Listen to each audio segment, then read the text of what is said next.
வானத்துக்கும் பூமிக்கும் ஆண்டவராக இருக்கிற இயேசு கிறிஸ்து நாமத்தினாலே உங்கள் அனைவருக்கும் என்னுடைய வாழ்த்துதலை நான் தெரிவித்துக் கொள்கிறேன். நாம் இன்றைய தினத்திலே ஆதியாகமம் என்ற புத்தகத்தினுடைய அறிமுகத்தை குறித்து நாம் கவனிக்க இருக்கிறோம். ஆதியாகமம் என்றாலே உங்கள் அனைவருக்குமே எல்லாமே கண்டிப்பாக அந்த புக்கு தெரிஞ்சிருக்கும். சரிங்களா? ஆதியாகம புக்கு தெரியாத யாரா இருக்கீங்களா? கண்டிப்பாக ஆதியாகம புத்தகம் உங்களுக்கு எல்லாருக்குமே அறிந்த புத்தகமாக இருப்பீங்க. நான் இந்த ஆதியாகம புத்தகத்தை குறித்து நீங்கள் அறிந்திருப்பதனாலே நீங்கள் அறியாத சில காரியங்களை நான் உங்களுக்கு காண்பிக்க இந்த நேரத்தை நான் எடுத்துக்கொள்கிறேன். நீங்கள் ஆதியாகம புத்தகத்தை இனிமேல் வாசிக்கும் போது அந்த ஆதியாகம புத்தகத்தினுடைய அந்த மகத்துவமான காரியங்களை நீங்கள் அறிந்து வாசிப்பீர்களானால் அது உங்களுக்கு மிகவும் பிரயோஜனமுடையதாக இருக்கும். யாவரும் நம்முடைய தலைகளை தாழ்த்தி நம்முடைய இந்த செய்தி நேரத்தை தேவனிடத்தில் ஒப்புக் கொடுக்கலாம். வானத்துக்கும் பூமிக்கும் ஆண்டவராக இருக்கிற எங்கள் நல்ல கர்த்தாவே, ஆண்டவரே, இந்த இரவு வேளைக்காக நன்றி செலுத்துகிறோம். இன்றைய தினத்திலும் ஆண்டவரே உமது சத்திய வார்த்தைகளை குறித்து ஆண்டவரே நாங்கள் வாசித்து தியானித்து சிந்திக்க இருக்கிறோம். தேவன் எங்களுக்கு உதவி செய்யும். பேசுகிற என்னோடும் கேட்கிற உமது பிள்ளைகளோடும் இருந்து தேவன் எங்களுக்கு கிருபை பாராட்டும். வருகிற நேரங்களை பொறுப்படுத்தி வழிநடத்த வேண்டுமாய் சர்வவல்லமை இந்த கிருபையில் இயேசு கிறிஸ்து ஜெயிக்கிறோம் நல்ல பிதாவே, ஆமென். ஆதியாகமம் அப்படிங்கிற இந்த தமிழ் பெயரினுடைய எபிரேய வார்த்தை என்னவென்று கவனிப்பீர்களானால் பெரிஷித் என்ற எபிரேய வார்த்தை இதுக்கு உபயோகப்படுத்தப்பட்டிருக்கிறது. பெரிஷித் என்ற எபிரேய வார்த்தை இதனுடைய கிரேக்க பதிப்பிலே, கிரேக்க மொழிபெயர்ப்பிலே ஜெனிசிஸ் என்று அழைக்கப்பட்டிருக்கிறதை நீங்கள் கவனிக்கலாம். ஜெனிசிஸ் என்றால் தொடக்கம் அல்லது துவக்கம் என்று பொருள் தரக்கூடியதாக இருக்கிறது. அப்ப ஆதியாகமம் என்பது ஜெனிசிஸ் என்ற கிரேக்க வார்த்தையிலிருந்து வந்த ஒன்றாக இருக்கிறது. ஜெனிசிஸ் என்றால் துவக்கம் அல்லது தொடக்கம் என்று பொருள்படக்கூடியது. அப்ப ஆதியாகமம் என்று சொல்லும் போது நாம் எப்படி விளங்கிக் கொள்ளலாம் என்றால் தொடக்கங்களின் புத்தகம். இதை எழுதியவர் பெயர் பார்த்தீங்கன்னா மோசே. இது எழுதப்பட்ட ஆண்டு கிமு 1500, கிட்டத்தட்ட 1500. யாருக்காக எழுதப்பட்டதுன்னா இஸ்ரவேல் ஜனங்களுக்காக எழுதப்பட்டது.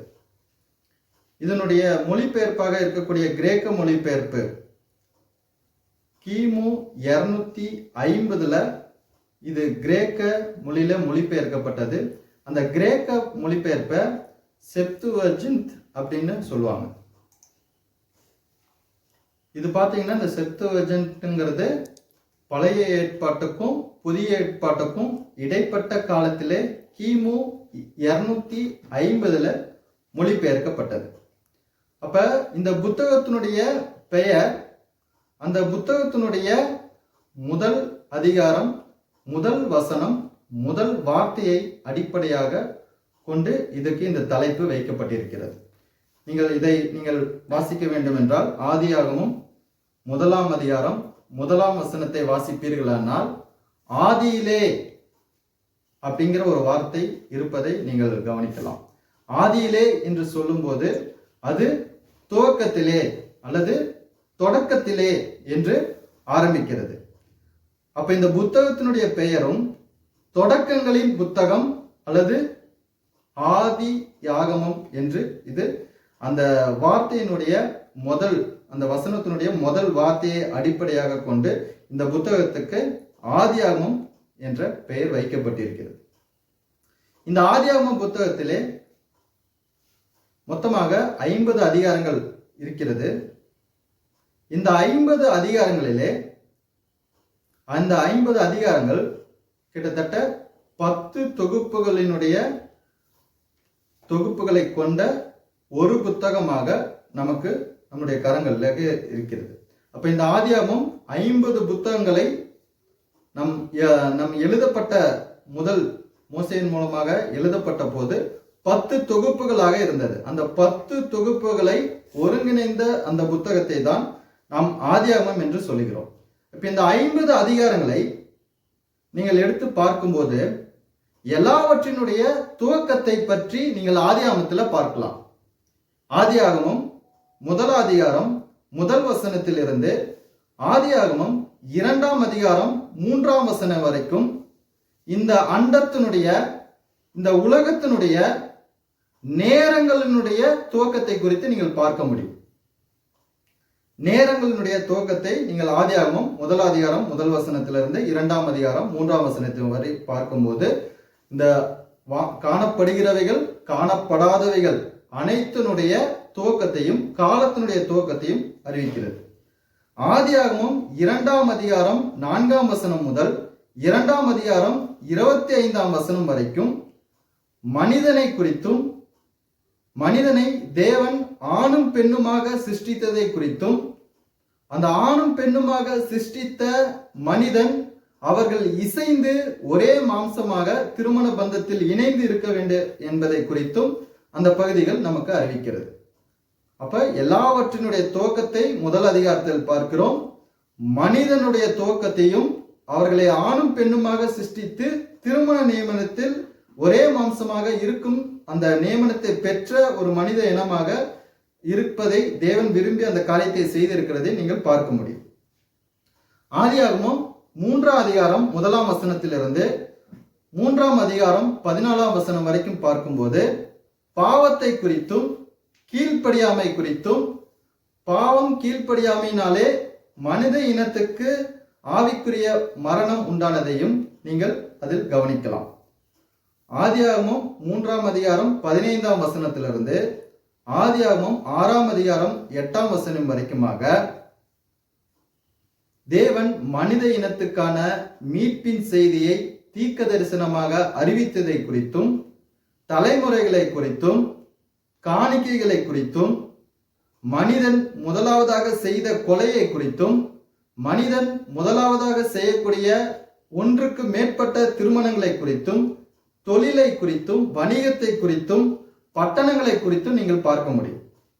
இவைகளினுடைய துவக்கத்தை ஆதியாகமம் 3:15 6ஆம் அதிகாரம் 8ஆம் வசனம் வரைக்கும் நீங்கள் பார்க்கலாம். ஆதியாகமம் 6ஆம் அதிகாரம் 9ஆம் வசனத்திலிருந்து 11ஆம் அதிகாரம் 32ஆம் வசனம் வரைக்கும் பார்க்கும்போது நோவாவுடைய நாட்களுக்கு பின்பாக புதிய மனித இனத்தினுடைய துவக்கத்தையும் அந்நாட்களிலே வந்த மலையை குறித்தும் மனிதனால் உருவாக்கப்பட்ட பேழையை குறித்தும் பலியை குறித்தும் உடன்படிக்கையை குறித்தும் பாஷைகளை குறித்தும் நாட்களினுடைய குறிப்புகளை குறித்தும் சொல்லப்பட்டிருக்கிறதை நீங்கள் வாசிக்க முடியும். ஆதியாகமம் 12ஆம் அதிகாரத்திலிருந்து 50ஆம் அதிகாரம் வரைக்கும் வாசிக்கும் போது ஆபிரகாம், ஈசாக்கு, யாக்கோபு, யோசேப்பு மற்றும் இஸ்ரவேல் ஜனங்கள் தேவன் அவர்களுக்கு தந்த வாக்குத்தத்தம் மற்றும் உடன்படிக்கையை குறித்ததான குறிப்புகளை நீங்கள் அதில் கவனிக்கலாம். அப்படியானால் அந்த ஆதியாகமம் புத்தகம் நாம் தெளிவாக அறிந்திருக்க வேண்டியது, அந்த புத்தகம் எல்லாவற்றினுடைய துவக்கத்தை நமக்கு அறிவிக்கிற ஒரு புத்தகமாக இருக்கிறது. அந்த புத்தகத்தினுடைய முதல் அதிகாரம், முதல் வசனம், முதல் வார்த்தையை அடிப்படையாக கொண்டு அந்த புத்தகத்துக்கு ஆதியாகமம் என்று பெயரிடப்பட்டிருக்கிறது. இது கிரேக்க மொழிபெயர்ப்பான ஜெனிசிஸ் என்ற வார்த்தையிலிருந்து வந்த ஒரு பெயராக இது இருப்பதை நாம் அறிந்திருக்க வேண்டும். இதுக்கு பின்பாக இந்த புத்தகத்தை குறித்து இன்னும் கூடுதல் புரிதலுக்காக நாம் சில விஷயங்களை நாம் யோசிப்போமானால், நீங்கள் முதல் 5 புத்தகங்களை நீங்கள் பார்க்கும்போது ஆதியாகமம், யாத்திராகமம், லேவியராகமம், எண்ணாகமம், உபாகமம், இந்த 5 புத்தகங்களை தோரா என்று அழைப்பது வழக்கம், அல்லது நியாயப்பிரமாண புத்தகம் அல்லது மோசேயினுடைய ஆகமங்கள் என்று அழைப்பது வழக்கம். இந்த 5 புத்தகங்களை மோசே எழுதினார். இந்த 5 புத்தகங்களுடைய வரிசையிலே முதல் புத்தகமாக இருப்பது பார்த்தீங்கன்னா ஆதியாகமம். இந்த ஆதியாகமம் என்ற புத்தகத்திலே எந்த நியாயப்பிரமாணங்களை குறித்தும் சொல்லப்படாமல் இருப்பதை நீங்கள் கவனிக்க முடியும்.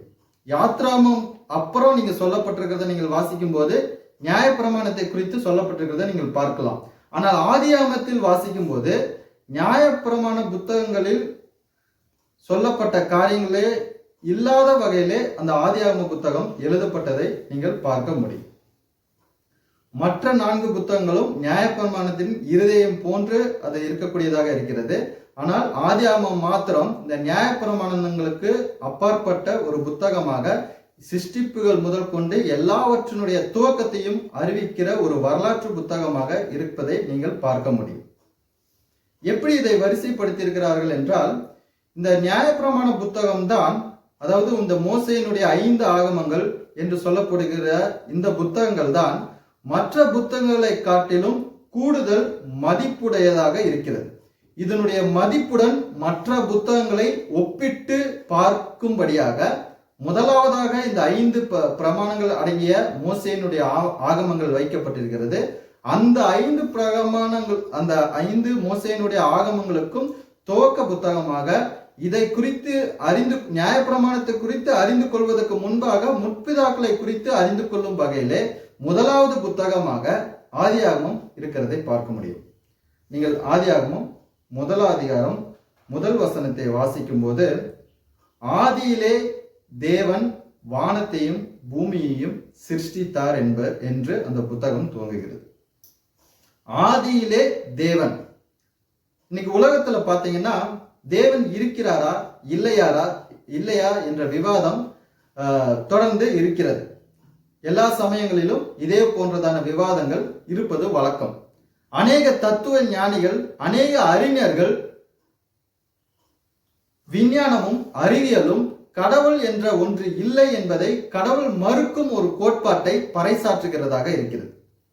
ஆனால் வேதாகமம் தேவனுடைய வார்த்தையாக, தேவனிடத்திலிருந்து வெளிப்பட்ட வார்த்தையாக இருக்கக்கூடிய இந்த வேதாகமம், அது மனிதனிடம் பேசும்போது ஆதியிலே தேவன் வானத்தையும் பூமியும் சிருஷ்டித்தார் என்று அது துவங்குகிறதை நீங்கள் பார்க்க முடியும். அப்ப தேவன் இருக்கிறார் என்ற விதத்திலே ஆதியாகமம் தேவன் இருக்கிறார், தேவன் எல்லாவற்றையும் சிருஷ்டித்தார் என்ற செய்தியுடன் அது துவங்குகிற ஒரு புத்தகமாக இருக்கிறது. அப்ப எல்லாவற்றுக்கும் துவக்கம் ஒன்று இருக்குமானால் அது தேவனாக தான் இருக்க முடியும். எல்லாவற்றுக்கும் முடிவு ஒன்று இருக்குமானால் அதுவும் தேவனாக தான் இருக்க முடியும். அப்ப துவக்கமும் முடிவுமாக இருக்கக்கூடிய தேவனை குறித்து, தேவன் இருக்கிறார் என்ற செய்தியின் மூலமாக அந்த ஆதியாகமம் 1 அதிகாரம் 1 வசனம் துவங்குகிறதை நீங்கள் பார்க்க முடியும். இப்ப நீங்கள் ஆதியாகம புத்தகத்தை பார்க்கும்போது நியாயப்பிரமாணம் கொடுக்கப்படுவதற்கு முன்பாக தேவன் நேரடியாக முற்பிதாக்கள் மூலமாக தொடர்பு கொண்டு பேசியிருக்கிறதை நீங்கள் கவனிக்க முடியும். ஏனென்றால் இது நியாயப்பிரமாணத்துக்கு முற்பட்ட காலமாக இருக்கிறது. அப்ப நியாயப்பிரமாணத்துக்கு முற்பட்ட காலத்திலே தேவன் மத்தியஸ்தராக யாரையும் உபயோகப்படுத்தாமல் நேரடியாக அவருடைய பிள்ளைகளிடம், அதாவது முற்பிதாக்களிடம் தேவன் நேரடியாக பேசுகிறதை நீங்கள் அந்த ஆதியாகம புத்தகத்திலே பார்க்க முடியும். தேவன் ஆதாமிடம் நேரடியாக பேசுகிறதை பார்க்க முடியும். தேவன் நோவாவிடம் நேரடியாக பேசுகிறதை பார்க்க முடியும். ஆபிரகாமிடம், ஈசாக்கு, யாக்கோபு என்ற முற்பிதாக்கள் அனைவரிடமும் தேவன் நேரடியாக செய்தியை அறிவிக்கிறதை பார்க்க முடிகிறது. அப்ப நியாயப்பிரமாணம் இல்லாத நாட்களிலே தேவன் மனிதர்களிடம் நேரடியாக தொடர்பு கொண்டிருக்கிறார். ஓகேங்களா? இந்த ஆதியாகமம் புத்தகமானது யூதர்களுடைய, அதாவது இஸ்ரவேல் ஜனங்களுடைய, அந்த இஸ்ரவேல் ஜனங்கள் எந்த சந்ததியில் இருந்து வந்திருக்கிறார்கள் என்ற செய்தியை குறிப்பாக நமக்கு சொல்வதற்கு அது முற்படுகிறது. தேவன் ஆதாம் ஏவாளிலிருந்து வரக்கூடிய சேத்தை தெரிந்து கொள்கிறார். சேத்திலிருந்து வரக்கூடிய நோவாவை தேவன் தெரிந்து கொள்கிறார். நோவாவிலிருந்து வரக்கூடிய நோவாவிலிருந்து சேமனுடைய சந்ததியில் வரக்கூடிய ஆபிரகாமை தேவன் தெரிந்து கொள்கிறார். ஆபிரகாமிலிருந்து ஒரு தேசம் உருவாகும் என்பதையும், அவனுக்கு வாக்குத்தத்தமாக தேவன் அவனுக்கு அந்த செய்தியை அறிவிப்பதையும், தேவன் உடன்படிக்கை செய்து அந்த வாக்குத்தத்தத்தை உறுதிப்படுத்துவதையும் நீங்கள் ஆதியாகம புத்தகத்தில் பார்க்க முடியும். அப்ப இஸ்ரவேல் என்ற ஜனத்தினுடைய, இந்த ஜனம் எந்த முற்பிதாக்களினுடைய வழிகளிலிருந்து வந்திருக்கிறது என்ற செய்தியை அறிவிக்கும் ஒரு புத்தகமாக இந்த ஆதியாகமம் இருக்கிறது. அந்த சந்ததியில தான் ஆபிரகாம், ஈசாக்கு, யாக்கோபு, யாக்கோபிலிருந்து வரக்கூடிய அந்த யூதா, அவனுடைய வம்சத்திலே தாவீதினுடைய சந்ததியில தான் யார் வரான்னு பாத்தீங்கன்னா இயேசு கிறிஸ்து வருகிறதை நீங்கள் அறிந்திருக்க வேண்டும். அப்ப இந்த ஆதியாகம புத்தகம் என்ன செய்தியை முக்கியத்துவப்படுத்துகிறது என்றால், தேவன் ஒருவர் இருக்கிறார் என்பதை அறிவிக்கிறது, தேவன் எல்லாவற்றையும் சிருஷ்டித்தார் என்பதை அறிவிக்கிறது, மனிதன் தேவனால் சிருஷ்டிக்கப்பட்டவன் என்றும் மனிதன் பரிணாம வளர்ச்சியினால் வந்த ஒருவன் கிடையாது, அதாவது குரங்கிலிருந்து மனிதன் வரல என்ற செய்தியை நேரடியாக தேவன் மனிதனை சிருஷ்டித்தார் என்பதை அறிவிக்கிறதாக இருக்கிறது. மனிதன் மாத்திரமே தேவனுடைய சிருஷ்டிப்பிலே சிறந்த சிருஷ்டிப்பாக தேவனுடைய சாயலிலே உண்டாக்கப்பட்டான் என்பதையும் அறிவிக்கிறது. திருமணம் என்பது மிக மிக அவசியமான ஒன்று என்பதையும், மனிதன் தனிமையாய் இருப்பது நல்லதல்ல, அவனுக்கு ஏற்ற துணையை உண்டாக்குவேன் என்று தேவன் நினைத்து தேவன் மனிதனிலிருந்து மனுஷியை உண்டாக்கி அவர்கள் இருவரும் இசைந்து ஒரே மாம்சமாய் இருக்கும் திருமண நியமத்தை தந்தார் என்பதை அறிவிக்கிறதாக இருக்கிறது. அதே மனிதன் தேவனுடைய கற்பனையை மீறினதினால் பாவத்தில் விழுந்து போவதையும், அந்த விழுந்து போன மனிதனை மீட்பதற்கான அந்த வேலையை தேவனே தீர்க்க தரிசன சுவிசேஷ செய்தியாக முன்னறிவித்ததையும் இந்த வேத பகுதி, அதாவது ஆதியாகம புத்தகம் நமக்கு அறிவிக்கிறதாக இருக்கிறது. இந்த ஆதியாகம புத்தகத்தினுடைய 3ஆம் அதிகாரம் 15ஆம் வசனத்தை நீங்கள் வாசிக்கும் போது 3:15 வாசிங்களேன். ஆதியாகமம் 3:15. உனக்கும் ஸ்திரீக்கும் உன் வித்துக்கும் அவள் வித்துக்கும் பகையை உண்டாக்குவேன், அவர் உன் தலையை நசுக்குவார், நீ அவர் குதிங்காலை நசுக்குவார். இந்த ஆதியாகமம் 3:15, இந்த 3ஆம் அதிகாரம் 15ஆம் வசனத்தினுடைய இந்த தீர்க்க தரிசன சுவிசேஷ செய்தியை அடிப்படையாக கொண்டே மற்ற எல்லா புத்தகங்களும் இதை விவரிக்கும் விதத்திலே சொல்லப்பட்டிருக்கிறதை நீங்கள் பார்க்க முடியும். அப்ப முழு வேதாகமும் தேவனை குறித்தும், தேவன் மனித இனத்தை மீட்பதற்கான மீட்பின் வேலையை எப்படி செய்து முடித்தார் என்பதை குறித்திருந்தான் நமக்கு அறிவிக்கிறதாக இருக்கிறது. அப்ப நாம் இந்த ஆதியாகம புத்தகத்தை பார்க்கும்போது நமக்கு ஒரு விஷயம் தெரிஞ்சிருக்கணும். என்னது? நாம் குரங்கிலிருந்து வந்தவன் கிடையாது, தேவனால் சிருஷ்டிக்கப்பட்டவர். மனிதன் தேவனுடைய சாயலில் சிருஷ்டிக்கப்பட்டவன் என்பதை நாம் அறிந்திருக்க வேண்டும். தேவனுடைய சாயலில் சிருஷ்டிக்கப்பட்ட நான் என்னுடைய மீறுதலினாலே பாவத்தில் விழுந்து போன நிலையிலே நான் தள்ளப்பட்டேன். பாவத்தினாலே தேவனோடு கூட என்னோட தொடர்பு கொள்ள முடியாத நிலை. அப்ப என்னுடைய பாவங்கள் மன்னிக்கப்பட்டாதான் பரிசுத்தம் உள்ள தேவனோட என்னாலே தொடர்பு கொள்ள முயலும். அப்ப என்னுடைய சொந்த முயற்சியிலே நான் பாவ மன்னிப்பை பெற்றுக்கொண்டு தேவனிடத்தில் சேர இயலாது. அப்ப நான் என்ன செய்ய வேண்டும்? நான் ஒன்றும் செய்ய இயலாது. ஏனென்றால் நான் தேவன் அற்றவனாக, தேவனை விட்டு விலகினவனாக, என்னுடைய பெருமையினாலே நான் விழுந்து போன நிலையிலே இருக்கிறேன். என்னை மீட்பதற்கு என்னால், என்னுடைய சொந்த முயற்சியினால் முடியாது. நான் என்னை உருவாக்கின தேவனை சார்ந்திருக்க வேண்டும். என்னுடைய தேவனை நான் சார்ந்திருக்கும் போது என்னுடைய தேவனால் என்னை அவர் இலவசமாக அவர் மீட்க முடியும். என்னுடைய விசுவாசத்தினாலே அவருடைய கிருபையினாலே என்னை அவர் மீட்பார் என்ற அந்த செய்தியை இந்த வேதாகமம் நமக்கு அறிவிக்கிறதாக இருக்கிறது. அப்ப தேவன், மனிதன், மனித இனத்தினுடைய வீழ்ச்சி, மனித இனத்துக்கான மீட்பு, இதை குறித்து தான் இந்த முழு வேதாகமும் பேசுகிறதாக இருக்கிறது. அப்ப மனித இனம் மனித இனத்தை மீட்பதற்கான மீட்பரை விசுவாசிக்கும் போது அந்த மீட்பரினால் இவன் இலவசமாக அந்த மீட்பை பெற்றுக் கொள்கிறான்.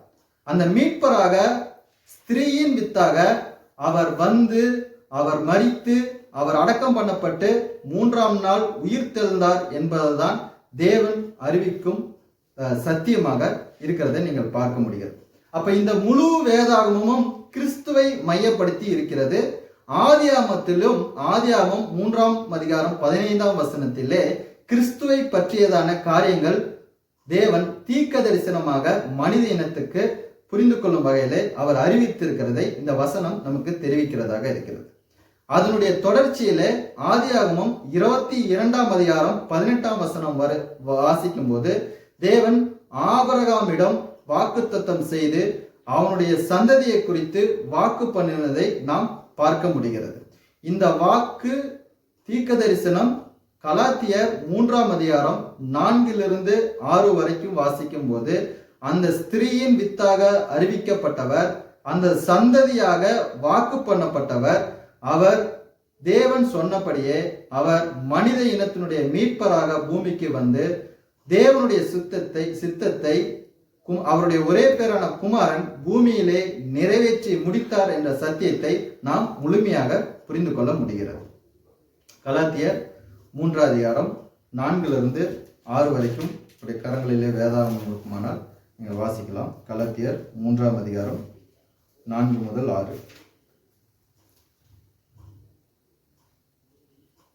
நாம் புத்திர சுவீகாரத்தை அடையும்படி நியாயப்பிரமாணத்துக்கு கீழ்ப்பட்டவர்களை மீட்டுக் கொள்ளத்தக்கதாக காலம் நிறைவேறின போது ஸ்திரீயினிடத்தில் பிறந்தவரும் நியாயப்பிரமாணத்துக்கு கீழானவரும் ஆகிய தம்முடைய குமாரனை தேவன் அனுப்பினார். மேலும் நீங்கள் புத்திரராய் இருக்கிறபடியினால் அப்பா பிதாவே என்று கூப்பிடத்தக்கதாக தேவன் தமது குமாரனுடைய ஆவியை உங்கள் இருதயங்களில் அனுப்பினார் என்பதே இந்த தீர்க்க தரிசன சுவிசேஷத்தினுடைய நிறைவேறுதலாக இருக்கிறது. அப்ப தீர்க்க தரிசனம் என்ன? ஸ்திரீயின் வித்தாக அவர் வருவார் என்பது. வாக்கு தத்தம் என்ன? அந்த சந்ததி மூலமாக அனைவரையும் தேவன் தம் பக்கம் சேர்த்துக் கொள்வார் என்பது. அந்த தீர்க்க தரிசனத்தினுடைய நிறைவேறுதல் என்ன? ஸ்திரீயின் வித்தாக இயேசு கிறிஸ்து வந்து அந்த தீர்க்க தரிசனத்தையும் அந்த வாக்கு தத்தத்தையும் நிறைவேற்றினார் என்பதே தேவன் அறிவிக்கிற சத்தியமாக இருக்கிறது. அப்ப முழுமையாக ஆதியாகமத்திலிருந்து வெளிப்படுத்தின வரைக்கும் நீங்கள் பார்க்கும்போது எல்லா புத்தகங்களிலும் நீங்கள் ஒருவரை பார்க்கலாம். யார் என்றால் அவர் கிறிஸ்து. சரிங்களா? ஆதியாகமத்தோட அவரோட ரோல் முடியல. மனிதனை சிருஷ்டித்ததோட அவரோட வேலை முடியல. அவனை மீட்பதற்கான வேலை அவர் பூமியில வந்து தேவனால் அனுப்பப்பட்டு தம்மை ஒப்பு கொடுத்து அவர் மனித இனத்தினுடைய மீட்புக்காக சிலுவையில் அறையுண்டு அவர் மரித்து அடக்கம் பண்ணப்பட்டு உயிர் தெழுந்ததுக்கு அப்புறம் இப்ப பரலோகத்திலே போய் பிதாவுடைய வலது பாரசத்துல வீற்றிருக்கிறார். அவர்தான் இந்த புத்தகத்தினுடைய அனைத்து புத்தகங்களுடைய மையமாக இருக்கிறது யார் என்று பார்த்தீங்கன்னா கிறிஸ்து தான். இவரை குறித்து நாம் பார்க்கும்போது இவர் ஆதியும் அந்தவுமாய் இருக்கிறதை நாம் அறிந்திருக்கிறோம். இவர் துவக்கமும் முடிவுமாக இருக்கிறார். அதாவது அல்பாவும் ஒமேகாவுமாய் இருக்கிறார் என்பதை நாம் பார்க்கிறோம். நீங்கள் வெளிப்படுத்தின விசேஷம் 1 அதிகாரம் 17ஆம் வசனத்திலே வாசிக்கும் போது அவரே சொல்கிறார், நான் முந்தினவரும் பிந்தினவரும் உயிருள்ளவருமாய் இருக்கிறேன் என்று சொல்கிறதை நீங்கள் பார்க்க முடிகிறது.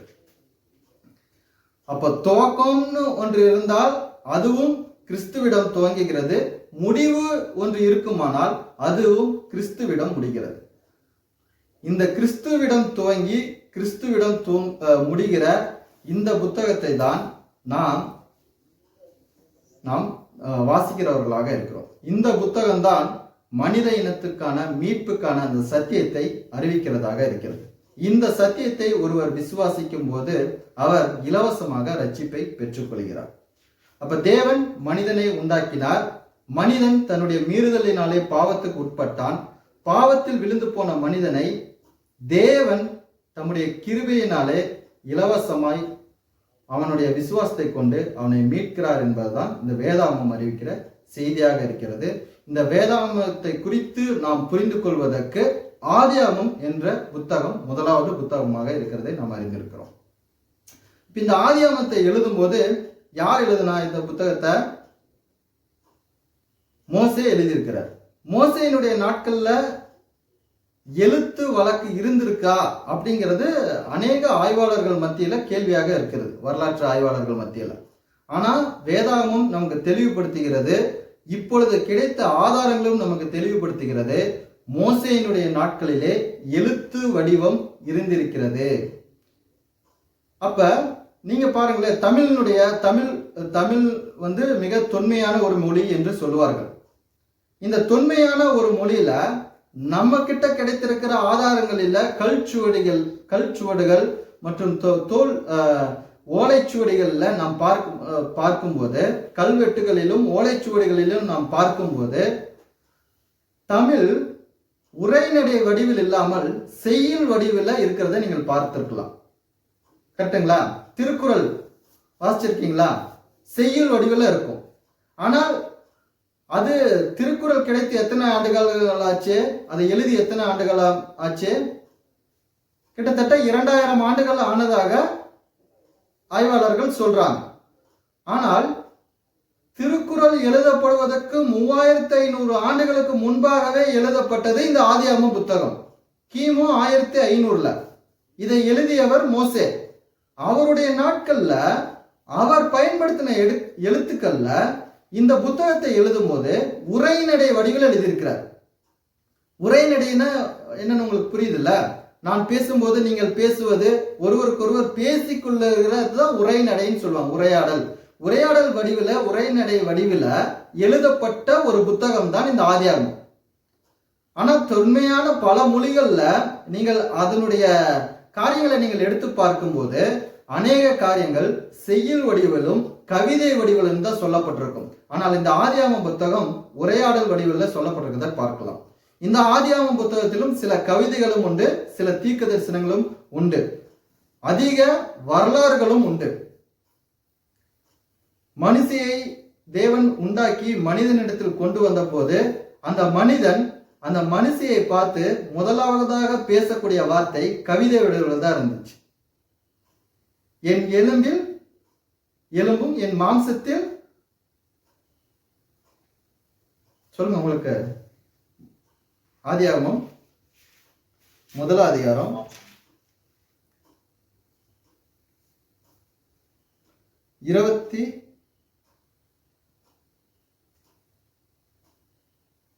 23ஆம் வசனத்தை நீங்கள் வாசிக்கும் போது, இவள் என் எலும்பில் எலும்பும் என் மாம்சத்தில் மாம்சமாய் இருக்கிறாள்.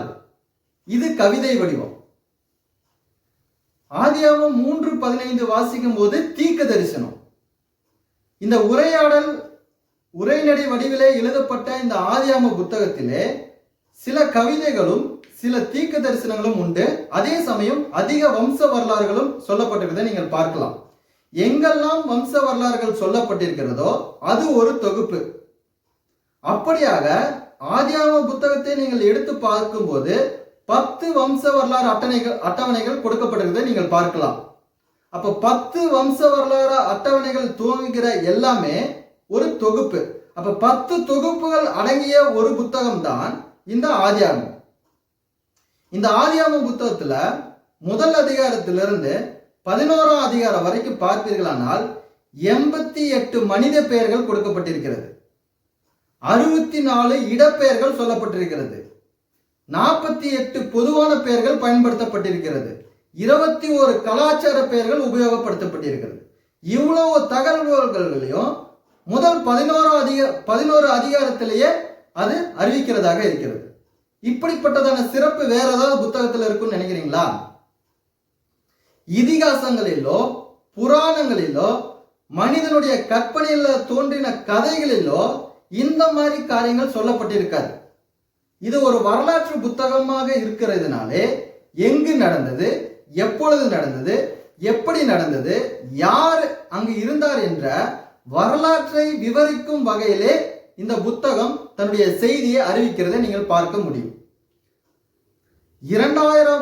2500 ஆண்டுகளுடைய சரித்திரத்தை வெறும் 50 அதிகாரத்துல இந்த புத்தகத்துல சொல்லப்பட்டிருக்கிறத நீங்கள் பார்க்க முடியும். 2500 வருஷ சரித்திரத்தை யாராவது 50 அதிகாரத்துல, அதாவது 10 தொகுப்புல ஒரு புத்தகத்துல சொல்ல முடியுமா? இது இந்த வேதாந்தத்தினுடைய தனித்துவம். அந்த தனித்துவமான தேவனால ஏவப்பட்ட மனிதர்கள் தேவனுடைய வார்த்தையை புரிந்தவர்களாய் சில உண்மைகளை அறிந்த உண்மைகளையும் சில அறியாத உண்மைகளையும் தேவனுடைய ஏவுதலினாலே எழுதப்பட்ட வார்த்தைகள் தான் இந்த வேதாகமம். அதில் முதல் புத்தகமாக இருக்கக்கூடிய ஆதியாகமம் ஒரு தனித்துவம் வாய்ந்த ஒரு புத்தகமாக இருக்கிறது. அது மெய்யான தேவனை அறிவிக்கிறது. அந்த தேவன் எல்லாவற்றையும் சிருஷ்டித்தார் என்பதை அறிவிக்கிறது. அந்த தேவன் சிருஷ்டித்த மனிதன் தன்னுடைய மீறுதலினாலே பாவத்தில் விழுந்து போனான் என்பதை அறிவிக்கிறது. அந்த மனிதன் விழுந்து போன மனிதனுக்கான மீட்புக்கான திட்டத்தை தேவன் ஏற்படுத்தினதும் அந்த புத்தகம் நமக்கு அறிவிக்கிறதாக இருக்கிறது. இதனுடைய இலக்கிய பண்புகளையும் இந்த இலக்கண பண்புகளினுடைய அந்த தரத்தையும் நீங்கள் பார்க்கும்போது மற்ற புத்தகங்களை காட்டிலும் இது தனித்துவமான புத்தகம் என்பதை பறைசாற்றுகிறதாக இருக்கிறது. ஆதியாகமம் எழுதி முடித்து 3500 ஆண்டுகள் ஆச்சு. இப்பவும் நம்மளுடைய கரங்கள்ல மொழிபெயர்க்கப்பட்டு இப்பொழுது நம்ம கையில இருக்கு. எப்படி இவ்வளவு நாள் பாதுகாக்க முடிஞ்சுச்சு? ஏதாவது ஒரு மனிதர் எழுதின புத்தகத்தை இவ்வளவு ஆண்டு காலம் பாதுகாக்க முடியுமா? எப்படி இந்த புத்தகம் மாத்திரம் இவ்வளோ நாட்களை கடந்து, இவ்வளோ ராஜ்யங்களை கடந்து, இவ்வளோ இயற்கை சூழ்நிலைகளை கடந்து எப்படி இப்பொழுது நம்முடைய கரங்கள் எப்படி வந்து நிற்கிறது? இதை குறித்து வசனம் சொல்கிறது. இந்த வசனமானது, இந்த வார்த்தைகளானது ஜீவனுள்ள வார்த்தைகளாக என்றென்றைக்கும் நிற்கிற வார்த்தைகளாக இருக்கிறது. இது மாறாத தேவனை குறித்து அறிவிக்கிற வார்த்தைகளாக இருப்பதினாலே இது காலம் கடந்தும் தன்னுடைய நிலை மாறாமல் சத்தியத்தை மாத்திரமே அறிவிக்கிற ஒரு புத்தகமாக இருக்கிறது. 3500 ஆண்டுகள் ஆகியும் இதனுடைய ஒளி இன்னும் மங்கவே இல்லை. இப்பவும் பிரகாசிக்கிற ஒளியோட இப்பவும் பேசிக்கொண்டே இருக்கிறது. இப்பவும் ஆதியாகமம் 1ஆம் அதிகாரம் 1ஆம் வசனத்தை நம்ம தியானிச்சுட்டு இருக்கோம். எவ்வளவு ஆண்டுகள் ஆனாலும் இந்த செய்தி மழுங்கவும் இல்லை, மங்கவும் இல்லை. ஏன்? சத்தியமுள்ள தேவனை பற்றி அறிவிக்கிற செய்தியாக இருக்கிறதுனாலே, அந்த சத்தியமுள்ள தேவனுடைய குணநல பண்புகளை அறிவிக்கிற செய்தியாக இருக்கிறதுனாலே, அவர் மாறாதவராக இருக்கிறதுனாலே, அவர் நிலைத்திருப்பதனாலே அவரினால் பேசப்பட்ட இந்த வார்த்தைகளும் நிலைத்திருக்கிறதாக இருக்கிறது. இப்பொழுதும் கூட உங்களோட கூட இந்த வார்த்தை பேசுகிறதாக இருக்கிறது. இவ்வளவு நேரம் நான் பேசின வார்த்தைகள்னால உங்களுக்கு உணர்வு உண்டாகுதா? தேவன் ஒருவர் உண்டென்ற அந்த விசுவாசத்தை உங்களுக்கு பலப்படுத்துகிறதாக இருக்கிறதா? தேவனை குறித்ததான பக்தியிலே நீங்கள் விருத்தி அடையும்படியாக உங்களை உற்சாகப்படுத்துகிறதாக இருக்கிறதா? இந்த ஒளி மங்காதுங்க. இன்னும் காலம் கடந்தாலும் மங்காது. எப்பொழுதும் நிலைத்திருக்கிற ஒளியாக, எப்பொழுதும் சுடர்விட்டு பிரகாசிக்கிற ஒளியாக அவருடைய வார்த்தைகள் எப்பொழுதுமே இருக்கும். இப்பொழுதும் இருக்கிறது, இன்னும் வருகிற நாட்களிலும் இருக்கும். இந்த வெளிச்சத்துல நாம் தேவனை பார்க்க நம்ம அறிந்தவங்களாக இருக்கணுங்க. இந்த வெளிச்சத்துல நாம் தேவனோட நடக்கிறவர்களாக இருக்கணுங்க. ஒரு வீட்டுக்கு நீங்கள் உட்பிரவேசிக்கும் போது அந்த வீட்டினுடைய வாசல் வழியாக தான் நீங்க நுழைவீங்க. வாசல் வழியாக நீங்கள் நுழைந்து அந்த வீட்டினுடைய உட்பிரகாரங்கள் மற்றும் எல்லா காரியங்களும் நீங்கள் பார்த்து ரசித்து அதை புகழ முடியும். நாமும் உங்களை அன்புடன் வரவேற்கிறேன். இந்த வேதாந்தத்துடைய மெய்யான தேவனையும் இந்த சத்தியத்தையும் அறிந்து கொள்வதற்கு ஆதியாகமம் என்ற புத்தகத்தினுடைய வாசல் வழியாக உங்களை பிரவேசிக்க உங்களை அன்புடன் வாழ்த்துகிறேன், வரவேற்கிறேன்.